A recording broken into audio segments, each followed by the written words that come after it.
पनुआ के लॻ क़ौमी शाहरा झांगड़ू थाणे जी हद में प्यारो वाह वटि रोड ते फुर जे इरादे सां बीठल हथियारबंदनि सां मुबैना पुलिस मुक़ाबिलो। फायरिंग जी ॾे वठि बाद पुलिस हिक फोरू फराज़ हुसैन महर खे ज़ख़्मी हालत में गिरफ़्तार करे वरितो आहे।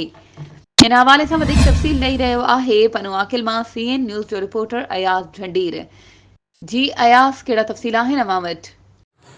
जी नाइला, अव्हांखे ॿुधायूं पिया त पनुआकिल लॻ झांगड़ू थाणे जी हद प्यारो वाह क़ौमी शाहरा वटि मुबैना पुलिस मुक़ाबले में हिकु फोरू ज़ख़्मी हालत में फ़राज़ महर गिरफ़्तार थी पियो आहे, जॾहिं त ॿियो उनजो साथी फ़रार थियण में कामयाबु थी वियो आहे।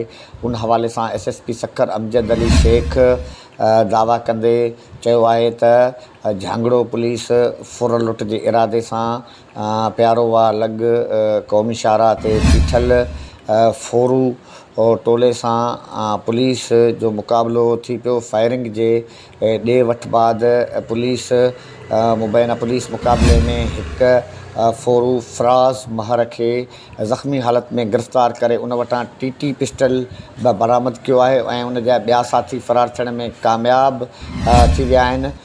SSP सखर अमजद अली शेख मूजिबि त फ़राज़ महर ते मुख़्तलिफ़ थाणनि ते संगीन ॾोहनि जा ॿिया बि केस दाख़िल आहिनि। महिरबानी अयाज़, तफ़सीलनि खां आगाह करण जे लाइ।